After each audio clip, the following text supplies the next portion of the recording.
Hello दोस्तों, कैसे हैं। आशा करता हूँ कि आपकी जो 12वीं बोर्ड की तैयारी है वो बहुत ही बढ़िया हो रहा होगा। जैसे कि हमने पिछले वीडियो में छत्तीसगढ़ बोर्ड पेपर 2023 अर्थशास्त्र भाग 1 का 1 नंबर का 4 प्रश्न कवर कर चुके थे, जिसमें हमने रिजर्व बैंक ऑफ इंडिया, व्यापार संतुलन, खुली एवं बंद अर्थव्यवस्था एवं बजट से संबंधित कुछ महत्वपूर्ण प्रश्नों का हमने क्या किया था जी, हल किया था। आज हम उसी कड़ी को आगे बढ़ाते हुए 5वां प्रश्न के बारे में पढ़ेंगे, है ना। 5वां से लेकर जो जितना बच गया है उसका हम लोग अध्ययन करेंगे। तो जैसे कि आपके सामने देख रहे हो, 5वां जो हमारा प्रश्न है वो प्रश्न है प्रतिगामी कर किसे कहते हैं। ठीक है, प्रतिगामी कर किसे कहते हैं।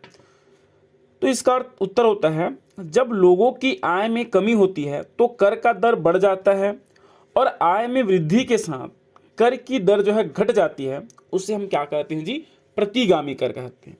मतलब एक प्रकार का देखा जाए तो प्रतिगामी कर जो होता है वो गरीब वर्ग के लिए अन्यायपूर्ण होता है। क्यों?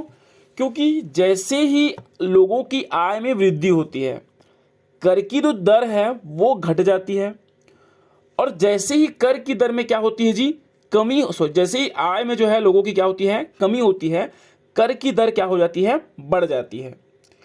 तो इसे हम क्या कहते हैं, प्रतिगामी कर कहते हैं। जैसे उदाहरण देख लो, मान लेते हैं किसी व्यक्ति की आय कितना है, 10 लाख रुपए के आसपास है। ठीक है, तो वो क्या करता है जी, 5% कर भुगतान करता है। ठीक है, 5% की दर से क्या करता है, कर का भुगतान करता है। जैसे ही उस व्यक्ति की आय 10 लाख से बड़े कितना हो जाता है जी, 20 लाख हो जाता है, तो कर की दर 5% से घटकर 3% हो जाता है। अर्थात आय में वृद्धि के साथ साथ कर की दर क्या हो जाती है, घट जाती है। जस्ट उल्टा, मान लेते हैं किसी व्यक्ति की आय 10 लाख से घटकर कितना हो जाए, 5 लाख हो जाए, तो कर की दर जो पहले 5% था वो बढ़कर 7 या 8% कर की दर क्या हो जाए, बढ़ जाए। तो ऐसी स्थिति को हम क्या कहते हैं जी, प्रतिगामी कर कहते हैं। इसी के अंतर्गत एक और याद कर सकते हो आप लोग, तो वो है आपका प्रगतिशील कर। प्रतिगामी कर के जस्ट उल्टा होता है आपका प्रगतिशील कर होता है। अब प्रगतिशील कर मतलब क्या हो जाएगा कि आय में वृद्धि के साथ साथ जब कर की दर भी क्या होती है, बढ़ जाती है, और आय में कमी के साथ साथ कर की दर में क्या हो जाती है जी, कमी हो जाती है, उसे हम कहते हैं प्रगतिशील कर कहते हैं। ठीक है, तो ये हो जाता है हमारा कर से 2 महत्वपूर्ण चीजें, एक आपका प्रतिगामी कर, दूसरा है आपका प्रगतिशील कर। अगला प्रश्न है 6वां प्रश्न आपका, सीमांत उपयोगिता ज्ञात करने का सूत्र क्या है। यह ज्ञात करने का सूत्र लिखिए।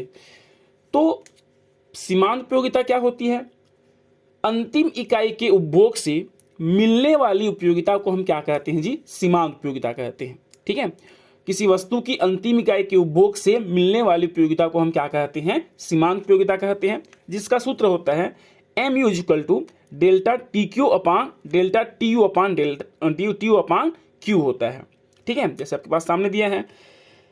तो ये हो जाता है आपका सीमांत उपयोगिता। सीमांत उपयोगिता के कभी कभी क्या होता है, 3 प्रकार भी पूछ देता है। जैसे आप लोग पता ही होगा, है ना, कि सीमांत उपयोगिता के 3 प्रकार भी हैं। जैसे सबसे पहला शून्यात्मक सीमांत उपयोगिता, दूसरा ऋणात्मक सीमांत उपयोगिता, और एक होता है आपका धनात्मक सीमांत उपयोगिता।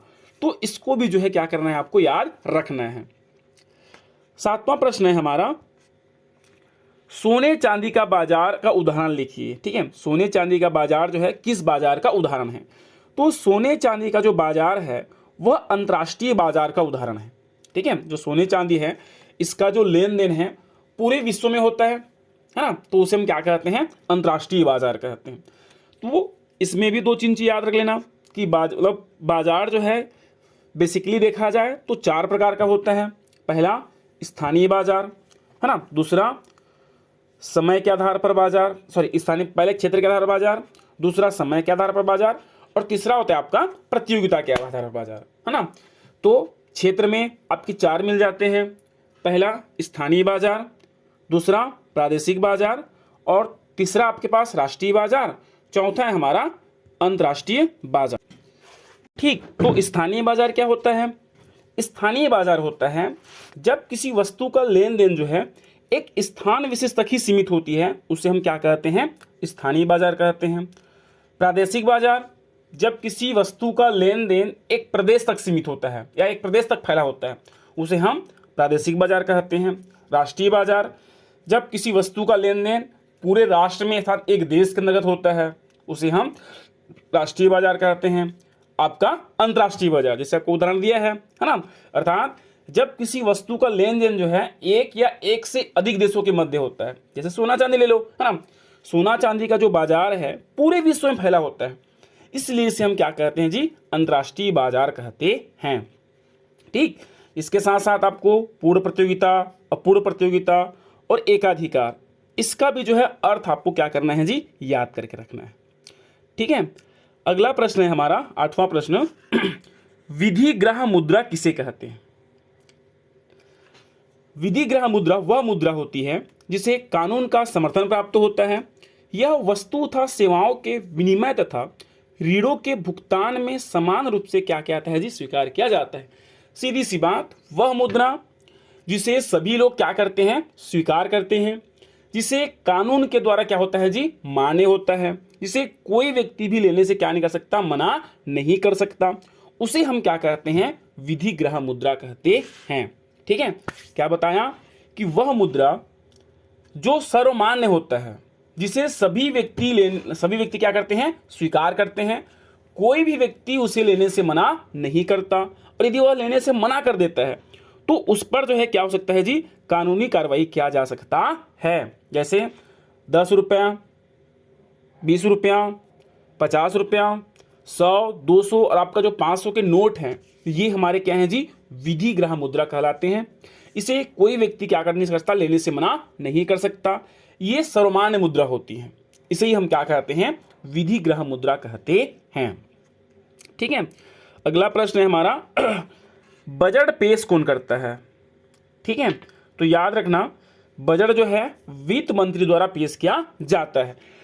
यदि प्रश्न पूछे केंद्रीय बजट जो है कहाँ पेश किया जाता है, जैसे कि हम लोग जानते हैं कि संसद के 2 रूप होते हैं, एक होता है आपका लोकसभा, है ना, और दूसरा होता है आपका राज्यसभा। तो हमेशा याद रखना, बजट जो होता है वो हमेशा लोकसभा में ही क्या होता है?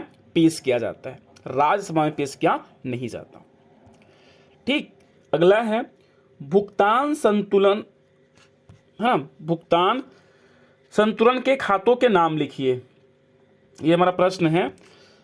भुगतान संतुलन के खातों के नाम लिखिए। तो हम लोग इसके पहले भी पढ़ चुके हैं भुगतान संतुलन के बारे में, है ना, कि भुगतान संतुलन जो है इसके 2 खाता होता है। पहला होता है आपका चालू खाता और दूसरा होता है हमारा पूंजी खाता। चालू खाता में अल्पकालीन सौदे को जो है क्या किया जाता है? शामिल किया जाता है, जिसमें दृश्य मदें, अदृश्य मदें के साथ साथ जो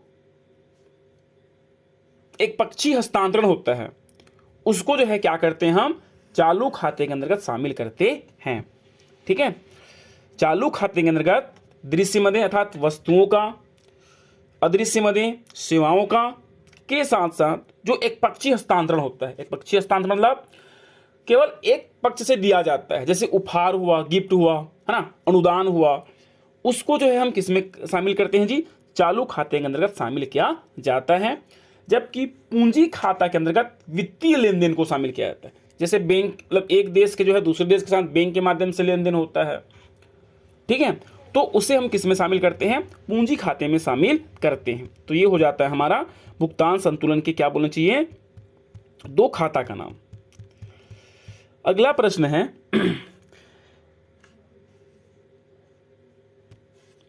किसी देश की आयात और निर्यात के अंतर को हम क्या कहते हैं? है ना, जैसे दिया है देख लो, किसी देश की आयात और निर्यात के अंतर को हम क्या कहते हैं? तो याद रखना है कि किसी भी देश की जो आयात होती है, निर्यात होती है, कितनी मात्रा में आयात किए और कितनी मात्रा हम निर्यात किए, इन दोनों का अंतर जो है वो हमारा कहलाता है व्यापार शेष। ठीक, अगला है बजट रेखा का समीकरण ज्ञात कीजिए। ठीक, बजट रेखा का समीकरण ज्ञात कीजिए। तो बजट रेखा का समीकरण होता है P1x1 plus P2x2 equal to y।